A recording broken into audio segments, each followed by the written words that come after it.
السلام علیکم متی اللہ جان ایم جے ٹی وی۔ اسلام آباد میں حالات گھمبیر ہوتے جا رہے ہیں اور کسی کی تو نہیں لگتا ہے کہ وزیر اعظم عمران خان کی کانپیں ٹانگ رہی ہیں۔ آج اسپیکر قومی اسمبلی اسد کیسر نے بھی اپنا حکم نامہ جاری کر دیا ہے، جس میں یہ وضاحت کی گئی ہے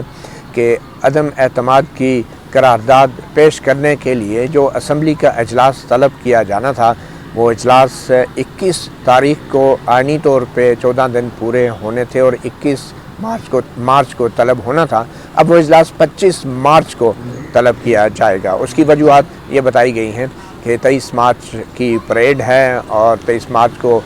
اسلامی کانفرنس کے وزراء خارجہ کا اہم ترین اجلاس بھی ہے، جو پارلیمنٹ ہاؤس کے ہال میں ہی منعقد ہونا ہے۔ اس کے لیے تیاریاں کرنی ہیں اور اسمبلی سیشن جو 21 مارچ کو ہونا تھا، اس کے لیے اسلام آباد میں کئی اور جگہ بھی موجود نہیں ہے، اور جو جگہ کسی زمانے میں بنائی گئی تھی اسلام آباد میں، وہ کنونشن ہال اور اس کے ساتھ کثیر المنزلہ عمارت، جو کہ 7 سٹار ہوٹل بننا تھا ریاست کے سربراہان کے لیے جب بھی ایسے کی تقریب ہونی تھی۔ اس 7 سٹار ہوٹل کی عمارت میں اب فلیٹ بن گئے ہیں، جس میں وزیر اعظم عمران خان سمیت ججوں اور بیوروکریٹس کے انہوں نے رہائش اختیار کر لی ہے، جو غیر قانونی تھی، مگر سپریم کورٹ کے چیف جسٹس حاکم نثار نے کچھ جرمانے کے ساتھ اب باقاعدہ ان کو رہائشی فلیٹ کی ایک منزل قرار دے دیا ہے، اور اس کا نام ہے کانسٹیٹیوشن 1 ایونیو۔ بہرحال اس بات سے قطع نظر اسپیکر نے جو آرڈر جاری کیا ہے کہ 25 مارچ کو یہ اجلاس ہوگا، اس کے اوپر اپوزیشن جماعتیں بھی احتجاج کر رہی ہیں اور اس کو آئین کی سنگین خلاف ورزی بلکہ غداری تک قرار دیا جا رہا ہے، اور کہا جا رہا ہے اپوزیشن جماعتوں کی طرف سے کہ اسپیکر قومی اسمبلی نے آئین سے روگردانی کی ہے، آئین سے سنگین غداری کی ہے، خلاف ورزی کی ہے۔ وزیر اعظم کو ہٹانے کے لیے قرارداد پیش ہونا تھی 21 مارچ کو، اور اس کو التوا میں ڈالا گیا ہے۔ اب 3 دن تک یہ قرارداد پیش نہیں ہو سکے گی، مگر اسپیکر قومی اسمبلی نے بھی ایک جواز دیا ہے اور حکومتی جماعت تحریک انصاف کے قانوندانوں نے آئین کی اس شق کا حوالہ دیا ہے جو کہ 254 کی شق ہے، آرٹیکل 254، جس میں یقینی طور پہ واضح انداز میں لکھ دیا گیا ہے کہ آئین میں دی گئی کوئی بھی مدت یا کوئی بھی ٹائم، اگر اس مدت یا ٹائم میں وہ کام نہ ہو سکے جو آئین کا تقاضا ہے، تو صرف اس مدت میں وہ کام مکمل نہ ہونے کی وجہ سے اس کام کو غیر آئینی قرار نہیں دیا جا سکتا۔ یعنی آئین میں اتنی گنجائش چھوڑی گئی تھی کہ اگر آئین میں کوئی مدت لکھ دی گئی ہے، جیسا کہ کہا گیا کہ قومی اسمبلی کا اجلاس جو ہے وہ اجلاس طلب کرنے کے نوٹس کے 14 دن کے اندر طلب ہونا ہے، تو اب وہ 14 دن میں اگر نہیں ہو سکا تو آئین کے آرٹیکل 254 کے مطابق اس کا یہ مطلب نہیں کہ اب اگر 25 مارچ کو یہ اجلاس ہونا ہے تو وہ اجلاس غیر آئینی ہوگا۔ تو آئین میں یقیناً یہ گنجائش موجود ہے، مگر پھر سوال یہ پیدا ہوتا ہے کہ آخر اسپیکر اسد کیسر نے اس اجلاس کے لیے 21 مارچ کا دن مقرر ہی کیوں کیا تھا، کیونکہ 8 مارچ کو یہ نوٹس دیا گیا تھا اسمبلی کا اجلاس بلانے کے لیے، تو 8 سے لے کے 21 مارچ تک کا انتظار کیوں کیا گیا؟ کیونکہ وزیر اعظم عمران خان گھبرا رہے تھے اور وہ شاید کوششیں کر رہے تھے کہ جو ان کے منحرف اراکین ہیں ان کو دوبارہ منا لیا جائے، کوئی دبا لیا جائے، کوئی کسی طریقے سے ان کو راغب کیا جائے کہ وہ واپس آ جائیں، مگر ایسا ہوا نہیں۔ اور اس اسپیکر کے حکم کے بعد اب اجلاس اگر 25 مارچ کو ہوتا ہے تو پھر آئین کے مطابق جب بھی اجلاس ہوگا تو اس کے اندر عدم اعتماد کی قرارداد پہلے پیش کی جائے گی، اور وہ پیش جب ہوگی، اگر کر دی گئی اور اسپیکر نے اس کو پیش ہونے میں کوئی رکاوٹ نہ ڈالی، تکنیکی رکاوٹ، تو پھر اس قرارداد کے پیش ہونے کے 7 دن کے اندر اس پہ ووٹنگ ہوتی ہے۔ یعنی یہ بہت بڑا ایک مرحلہ ہے کہ 25 کو اگر اجلاس ہو بھی رہا ہے تو کیا اسپیکر قومی اسمبلی اسد کیسر اپوزیشن کو عدم اعتماد کی یہ جو تحریک ہے، قرارداد ہے، اس کو پیش کرنے کی اجازت دیتے ہیں، تو اس قرارداد کے پیش ہونے کے ساتھ ہی وہ 7 دن کا آئین کے اندر جو مدت ہے وہ شروع ہو جائے گی۔ مگر پھر یہ 7 دن کی مدت کے ساتھ بھی اسپیکر قومی اسمبلی وہی کچھ نہ کریں جو انہوں نے 14 دن کے اندر اسمبلی اجلاس بلانے کی مدت کے ساتھ کیا، کیونکہ بقول اسپیکر اسد کیسر کے آرٹیکل 254 تو ہے نا، اور اس میں لکھا ہے کہ اگر کوئی مدت میں چیز نہیں ہوتی تو وہ غیر آئینی نہیں ہوگی۔ اب دیکھتے ہیں کہ اجلاس تو 25 مارچ کو بلایا جا رہا ہے، آئینی مدت 14 دن کے 3 دن تاخیر سے. اب اگر یہ قرارداد 25 مارچ کو پیش ہو جاتی ہے تو پھر کیا 7 دن کی جو مدت ہے ووٹنگ کے لیے، کیا اسپیکر قومی اسمبلی اس مدت کو بھی بڑھا دیں گے، کہیں آگے لے جائیں گے؟ تو یہ بھی اب خیر وقت ہی بتائے گا. مگر لگ یہ رہا ہے کہ آئینی اعتبار سے اور قانونی اعتبار سے جب وہ قرارداد اگر پیش ہو گئی 25 مارچ کو تو 7 دن کے اندر اس پہ ووٹنگ ہونا ضروری ہے، لیکن 3 دن سے پہلے اس پہ ووٹنگ نہیں ہو سکتی. یعنی 27 مارچ تک اس پہ ووٹنگ نہیں ہو سکے گی اور 28 مارچ کو ووٹنگ فوری طور پہ ممکن ہوگی. اب سیاسی اعتبار سے شاید حکمران جماعت کے لیے بھی ضروری ہے کہ یہ ووٹنگ 28 مارچ کو ہو جائے، کیونکہ 27 مارچ کو تو عمران خان نے سارے پاکستان سے جو ہے وہ لوگوں کو دعوت دی ہوئی ہے اسلام آباد پہ آنے کی، اور انہوں نے کہا ہے کہ ایک بہت بڑی ریلی ہوگی، اور ان کے وزراء نے کہا ہے کہ 10 لاکھ کا مجمع ہوگا، اور اس مجمع سے گزر کے جو ہے تمام اراکین اسمبلی میں جا کے ووٹ دینا ہوگا، اور باہر نکلتے ہوئے بھی پھر اسی مجمع سے گزرنا ہوگا. تو اگر 27 مارچ کو حکمران جماعت نے ریلی بلائی ہے تو پھر یقینی طور پہ 28 مارچ کے لیے ووٹنگ تو ضروری ہو جائے گی، کیونکہ پھر اگر اس سے آگے ووٹنگ چلی گئی تو جو ریلی کے آئے ہوئے شرکاء ہیں وہ ایک دن سے زیادہ تو نہیں قیام کر سکتے، لیکن 27 کو آنے والے شرکاء یقینی طور پہ 28 کو بھی رک سکتے ہیں. تو اس لیے لگ یہ رہا ہے کہ جہاں نہ صرف یہ کہ آئینی طور پہ 3 دن کے بعد فوری طور پہ ووٹنگ ہو سکتی ہے اور 7 دن تک، وہاں سیاسی طور پہ بھی ووٹنگ جو ہے وہ 28 مارچ کو ہی ہوگی، اور یہ اسپیکر کی اور حکمران جماعت کی اور وزیر اعظم عمران خان کی بھی مجبوری ہے. تو یہ اب اسپیکر کے اس فیصلے کے فوراً بعد ہی شیخ رشید وزیر داخلہ نے ایک پریس کانفرنس کی اور انہوں نے کہا کہ ایک بڑا انکشاف کیا کہ کچھ مقتدر حلقوں کا، طاقتور حلقوں کا جب فون آیا تو اپوزیشن والے لیٹ گئے. وزیر داخلہ شاید اشارہ کر رہے تھے بلاول بھٹو اور اپوزیشن کے ان بیانات کا جس میں پہلے انہوں نے کہا تھا کہ اگر ہمیں قرارداد اسمبلی میں 21 مارچ کو پیش نہ کرنے دی گئی تو پھر ہم وہاں اسمبلی کے اندر دھرنا دیں گے. یعنی 21 مارچ کی تاریخ کے ساتھ ان کی وہ ایک دھمکی منسلک تھی کہ، اور ظاہری بات ہے 21 مارچ کے سیشن میں قرارداد تو پیش ہونی تھی. تو اسپیکر قومی اسمبلی نے 21 کی بجائے 25 تو کر دی. جب انہوں نے 25 اب کر دیا تو اس سے پہلے جو بلاول بھٹو نے اور اپوزیشن لیڈروں نے یہ کہا تھا کہ ہم پھر دھرنا دیں گے، تو اس دھرنے کی دھمکی سے بھی اپوزیشن کے جو رہنما تھے وہ پیچھے ہٹ چکے ہیں اور انہوں نے وہ اپنی دھمکی اور اپنا پیغام واپس لے لیا تھا. مگر شیخ رشید نے آج پریس کانفرنس میں یہ انکشاف کیا کہ مقتدر حلقوں نے، ذمہ دار اداروں نے جب فون کیے تو پھر یہ سب لیٹ گئے، یعنی کہ یہ 90 ڈگری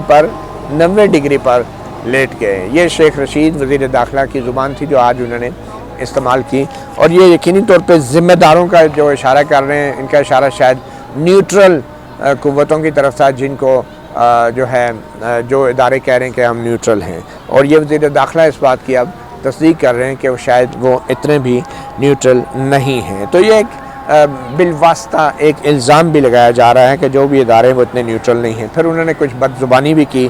انہوں نے بلاول بھٹو کو بچگڑا کہا، اور پھر یہ بھی کہا کہ کسی کا باپ بھی OIC کو اجلاس کو نہیں روک سکتا، اور انہوں نے کہا کہ میں دیکھوں گا جو OIC کے، حالانکہ وہ دھمکی یا پیغام جو بھی تھا وہ واپس ہو چکا تھا. تو شیخ رشید وزیر داخلہ کا وہی حال تھا کہ جب خوب لڑائی مار کٹائی کے بعد بندہ آپ کو خوب کٹائی کر کے چلا جائے تو آپ پیچھے اسے اونچی آواز میں دوبارہ للکار رہے ہوں کہ اب آ جاؤ. تو بات ختم ہو گئی تھی، مگر وزیر داخلہ نے بھی عمران خان کے سامنے اپنی وفاداری جو ہے وہ جتانی تھی. اب صورت یہ تو تھی شیخ رشید کی بیان بازی، اور معاملہ جو ختم ہو چکا تھا اس کو دوبارہ شیخ رشید صاحب نے اشتعال دلانے کی بلاول بھٹو کو کوشش کی، اور بلاول بھٹو کی نقل بھی اتاری گئی شیخ رشید کی طرف سے. وہ یہ کہتا ہے، وہ ایسے کہتا ہے، وہ ویسے کہتا ہے. بہرحال اس وقت تو شیخ رشید کے وزیر اعظم بھی نقلیں اتارنے میں مصروف ہیں. اس کے بعد یہ بھی آج کی اہم خبر ہے کہ تحریک انصاف حکمران جماعت نے اپنے تقریباً 13 یا 14 جو منحرف اراکین تھے ان کو شو کاز نوٹس جاری کر دیے ہیں. اب یہ ثابت ہو گیا کہ جو 172 کی اکثریت تھی عمران خان کے پاس، اس میں سے اگر 14 نکال دیں تو تقریباً 168 کے قریب اب لوگ ان کے پاس رہ گئے ہیں، وہ اکثریت اپنی کھو چکے ہیں، اور اس کا ثبوت یہ شو کاز نوٹس ہیں جو انہوں نے بطور پارٹی کے سربراہ اپنے منحرف اراکین کو جاری کیے ہیں۔ تو کچھ قانونی ماہرین کے مطابق یہ ایک واضح قانونی صورتحال ہے جس کے اندر صدر مملکت آئین کے تحت کسی بھی وزیر اعظم کو اسمبلی سے دوبارہ ووٹ کا اعتماد کا ووٹ حاصل کرنے کا حکم دے سکتے ہیں، اور شاید جو ملاقاتیں ابھی ہو رہی ہیں بڑی اعلیٰ سطح پر مقتدر حلقوں کی اور عہدیداروں کی، صدر اور وزیر اعظم اور ISI کے سربراہ یا آرمی چیف کی ملاقاتوں کی جو بات ہو رہی ہیں، تو صدر کو اس لیے بھی اب ان ملاقاتوں میں لوپ میں رکھا جا رہا ہے کہ وزیر اعظم عمران خان جو ہیں اگر بہت ہی کہیں غصے میں آ گئے یا آپے سے باہر ہو گئے تو پھر صدر مملکت اپنا آئینی کردار ضرور ادا کریں گے، اور سندھ ہاؤس کے معاملے پہ بھی جو دباؤ حکومت پہ اور عمران خان کو ٹھوس انداز میں اس پہ دباؤ ڈالا گیا ہے، ان کے پیغام دیا گیا ہے کہ آپ اس وقت کسی قسم کے ایسے بڑے فیصلے مت کریں، اور سندھ ہاؤس کے واقعے کے بعد تو اسٹیبلشمنٹ کی طرف سے بین السطور یہ بھی بتا دیا گیا ہے کہ بڑے فیصلے نہ کریں، اور بڑے فیصلوں کا مطلب ہے کوئی بھی بڑی اہم اپوائنٹمنٹ یا تقرری یا تبدیلی کرنے کی جرت نہ کریں، کیونکہ آپ اس وقت عدم اعتماد کی تحریک کا ہدف ہیں، شکار ہیں، اور آپ کی قیادت پہ ایک بہت بڑا قانونی اور آئینی سوال اٹھ کھڑا ہوا ہے، اور اسی وجہ سے صدر عارف علوی کو بھی اب ان تمام مذاکرات میں لوپ میں رکھا جا رہا ہے کہ اگر وزیر اعظم نے کوئی ایسی حرکت کی، آپے سے باہر ہوئے، تو صدر مملکت جو ہے کسی قسم کی ایسی تقرری یا تعیناتی کی دستاویز پہ دستخط نہیں کریں گے کہ جس سے کوئی نیا بحران پیدا ہو جائے۔ فواد چودھری صاحب بھی جو ہیں اور انہوں نے بھی ایک ٹویٹ کیا اور بیان دیا ہے، ان کا یہ کہنا ہے کہ 7 دنوں بعد باغی اراکین کے خلاف کارروائی ہوگی۔ جو شوکاز جاری ہوا اس میں 7 دنوں کا ٹائم دیا گیا ہے، تو فواد چودھری وزیر اطلاعات و نشریات جو ہیں ان کا یہ کہنا ہے کہ شوکاز نوٹس کے 7 دن گزرنے کے بعد باغی اراکین کے خلاف کارروائی ہوگی، اور کارروائی یہی ہوگی نا کہ پارٹی ہیڈ جو ہے وہ اسپیکر کو لکھ دے گا کہ بھئی یہ بندہ جو ہے باغی ہو گیا، پارٹی چھوڑ چکا ہے، اور الیکشن کمیشن کو بھی لکھ دیں، پھر اسپیکر بھی جو ہے وہ الیکشن کمیشن کو لکھے گا 7 دن کے اندر، 2 دن کے اندر، اور 2 دن میں وہ لکھ دے گا، مگر 28 تاریخ تو جلدی آ جائے گی، اور 28 مجبوری ہے کیونکہ 27 کو جلسہ ہے۔ تو یہ قاضی کارروائی کے دوران اسپیکر جو ہے 28 تاریخ کو اس بات کا امکان ہے وہ یہ موقف لے گا کہ میں بھی اپنی طرف سے الیکشن کمیشن کو لکھ چکا ہوں، اور یہ جو اراکین ہیں چونکہ ان کو ہم نے ڈکلیئر کر دیا اسپیکر نے کہ یہ نائل ہو چکے، تو اس لیے بطور اسپیکر میں یہ رولنگ دیتا ہوں کہ یہ ووٹ کاسٹ نہیں کریں گے، اور اگر کوئی ووٹ ڈالتا ہے تو ان کی ووٹ کا شمار نہیں کیا جائے گا۔ تو اس طرح کی ایک قانونی پیچیدگی اسپیکر قومی اسمبلی اسد کیسر بظاہر پیدا کرنے کی ایک پوزیشن میں ہیں، حالانکہ قانونی طور پہ کسی بھی اراکین پارلیمنٹ کو اسپیکر یا چیئرمین سینٹ اس وقت تک ووٹ ڈالنے سے نہیں روک سکتا جب تک الیکشن کمیشن آف پاکستان جو کہ ایک آئینی ادارہ ہے اس کا باقاعدہ نااہلی کا نوٹیفیکیشن جاری نہ ہو جائے، یا اراکین اسمبلی کی جب معطلی ہوتی ہے وہ بھی الیکشن کمیشن کرتا ہے، نااہلی کا نوٹیفیکیشن بھی الیکشن کمیشن کرتا ہے، اور الیکشن کمیشن کے پاس جو آئینی مدت ہے نااہلی کا نوٹیفیکیشن جاری کرنے کی وہ بھی 1 مہینے کی مدت ہے، اور اس لیے 28 مارچ تک تو ممکن ہی نہیں کہ الیکشن کمیشن کسی بھی قومی اسمبلی کے رکن کو، چاہے وہ منحرف ہو، چاہے جس کے خلاف اسپیکر یا ہیڈ آف دا پارٹی کا نوٹیفیکیشن ہو یا نہ ہو، اس کو نااہل قرار دے دے۔ تو اسپیکر کی طرف سے اگر کوئی ایسی کارروائی کی گئی تو وہ یقینی طور پہ غیر آئینی اور غیر قانونی ہوگی، کیونکہ جب تک الیکشن کمیشن کا نوٹیفیکیشن نااہلی کا نہیں آتا، اسپیکر قومی اسمبلی کسی بھی منحرف رکن قومی اسمبلی کو عدم اعتماد کی تحریک میں اپنے پارٹی کے وزیر اعظم کے خلاف ووٹ ڈالنے سے نہیں روک سکتا۔ مگر فواد چودھری صاحب یہ دھمکی لگا رہے ہیں کہ نہ صرف یہ کہ وہ نااہلی ہو جائے گی بلکہ تاحیات نااہلی ہوگی، تاحیات سے ڈرایا جا رہا ہے فواد چودھری، حالانکہ آئین کے اندر یہ تاحیات نااہلی کا کوئی تصور نہیں ہے، اس میں نااہلی کا لفظ ہی نہیں ہے کہ اپنے وزیر اعظم کے خلاف جو ووٹ ڈالتا ہے اس کے لیے نااہلی کا لفظ نہیں ہے، اس کو صرف یہ کہا گیا ہے کہ اس کی سیٹ خالی قرار دے دی جائے گی، یعنی یہ کوئی جرم نہیں ہے عدم اعتماد کی تحریک میں اپنے وزیر اعظم کے خلاف ووٹ ڈالنا، یہ صرف ایک رائٹ ہے جو ممبر ایکسرسائز کرتا ہے اپنا حق، مگر اس کے بعد اصولی طور پہ اس کو وہ سیٹ چھوڑنی پڑتی ہے، تو کیونکہ وہ یہ رائٹ استعمال کرتا ہے تو وہ ایک ایکٹ ہو جاتا ہے، تو اس کے بعد پھر الیکشن کمیشن اس اصول کو انہوں نے قانون میں بدل دیا۔ یہ کوئی جرم نہیں ہے جس کی کوئی سزا نہیں ہے جو کہ تاحیات جو ہے اس کو سزا دے دی جائے۔ تو فواد چودھری صاحب اب اس تاحیات نااہلی کے معاملے کو اٹھا رہے ہیں، اور کیونکہ اب حکومت پاکستان نے ایک ریفرنس بھی پیر کو داخل کرنا ہے۔ اٹارنی جنرل آف پاکستان نے یہ سپریم کورٹ کے سامنے بیان دیا تھا کہ یہ ریفرنس بھی آ رہا ہے پیر کے دن، اس میں سپریم کورٹ سے یہ پوچھا جائے گا کہ کیا جو اراکین اسمبلی اپنی حکمران جماعت کے وزیر اعظم کے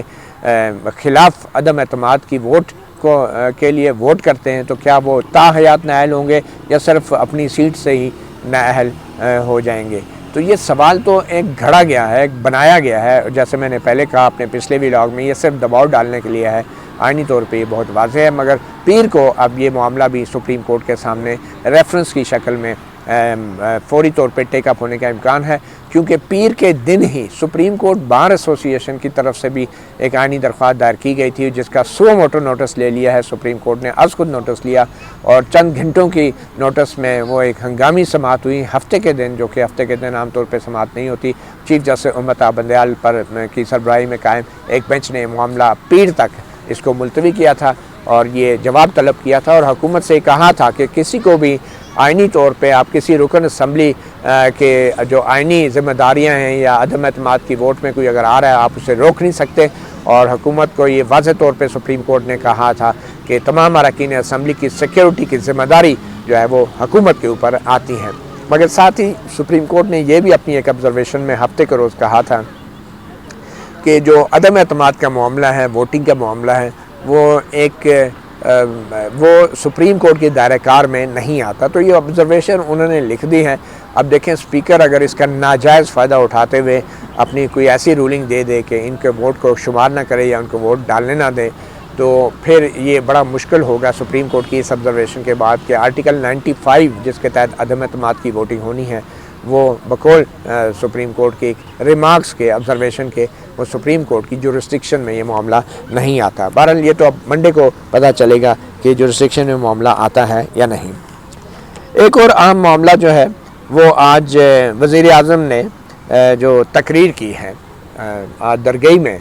مالاکنڈ میں، اور بڑی ہی ایک افسوسناک اور شرمناک تقریر کی ہے وزیر اعظم نے، جس قسم کی زبان استعمال کی ہے اور جتنی طویل تقریر کی ہے، اور وہ جس طریقے سے خدا کے واسطے بھی دیے گئے ہیں اپنے منحرف اراکین کو، بالواسطہ طور پہ خدا کے واسطے دیے گئے ہیں کہ انہوں نے کہا آپ واپس آ جائیں اور میں معاف کر دوں گا، اور یہ واضح ہو چکا ہے کہ وہ اپنی اکثریت کھو چکے ہیں۔ تو یہ ایک ایسے وزیر اعظم کی جلسہ عام میں تقریر تھی جو اسمبلی کے اندر اپنی اکثریت کھو چکا ہے اور اب ایک ہجوم کی طاقت کے اوپر جو ہے وہ اقتدار میں رہنا چاہتا ہے، اور اس لیے اس ہجوم کی طاقت کا استعمال کرتے ہوئے 27 مارچ کو اداروں کے لیے خطرہ بن کر وہ اقتدار کو اپنے طول دینا چاہتا ہے۔ یہ وہی ہجوم ہے، یہ وہی موب ہے جس نے پاکستان کے اندر بہت سارے موقعوں پر معصوم شہریوں کا قتل بھی کیا، اور یہ موب کلنگ جو ہے یہ وزیر اعظم اس موب مینٹلٹی یا ہجوم کی ایک ذہنیت کو ہوا دے رہا ہے اور اپنے سیاسی مفاد کے لیے ایک ہجوم کی مینٹلٹی کو فروغ دے رہا ہے پاکستان کے اندر، اور یہ وہ پرائم منسٹر ہے جو خود کو آکسفورڈ کا پڑھا لکھا کہتا ہے۔ تو آج کی تقریر میں جو سب سے زیادہ شرمناک بات وزیر اعظم عمران خان نے کی ہے وہ یہ کی ہے کہ میں ضمیر فروش جو لوگ ہیں جو کہ ضمیر بیچ رہے ہیں یا ضمیر خرید رہے ہیں، ان کے لیے اس نے کہا ہے کہ وہ کسی شادی کی تقریب میں نہیں جا سکیں گے، وہ کسی کو منہ دکھانے کے قابل نہیں ہوں گے، اور پھر وہ ساتھ ہی انہوں نے یہ کہا کہ ان کے لیے شادیوں میں جانا مشکل ہو جائے گا، اور ان کے بچوں سے کوئی شادی نہیں کرے گا، اور آپ کے بچے جو ہیں اسکول میں بھی، آپ کے بچوں کو اسکولوں میں بھی برا بھلا کہا جائے گا۔ اب یہ ہمارا وزیر اعظم ہے جو صرف سیاست کی بنیاد پہ اور سیاسی مخالفین کو، ان کے بچوں کو، بچیوں کو، ان کو کہہ رہا ہے کہ ان کی شادیاں نہیں ہوں گی اور اسکول میں ان کے بچوں کو ہراساں کیا جائے گا۔ یہ وزیر اعظم ہے، یہ اس کی مینٹلٹی ہے کہ یہ اپنے مخالفین کے بچوں تک کو نہیں بخشتا، اور یہ بات کر رہا ہے کہ ہم اس ملک میں ایک نیا پاکستان لائیں گے۔ اس قسم کی مینٹلٹی، اس قسم کی سوچ جو ہے، یہ وہ وزیر اعظم یہ باتیں کر رہے ہیں جس کے اپنے بچے لندن میں تربیت پا رہے ہیں، پرورش پا رہے ہیں، دونوں بیٹے ہیں، بیٹی اس کی شاید ہے ہی نہیں، اور اس لیے یہ اس طرح کا جس کو کوئی خاندانی ویلیوز کا اقدار کا کوئی پاس نہیں ہے، اور یہ اپنی تقریر میں ہجوم کے سامنے لوگوں کو اکسا رہا ہے، ایک قسم کا، اور لوگوں کو کہہ رہا ہے کہ ان کے بچوں کو اسکولوں میں بھی ہراساں کیا جائے۔ اب یہ وزیر اعظم اس لیے یہ باتیں کر رہا ہے کہ نہ تو اس کے بچے ہیں یہاں پہ، نہ ہی اس کا یہاں پہ کوئی فیملی ہے جس اس کے کوئی سٹیک ہیں، اور اپنے بچوں کا تو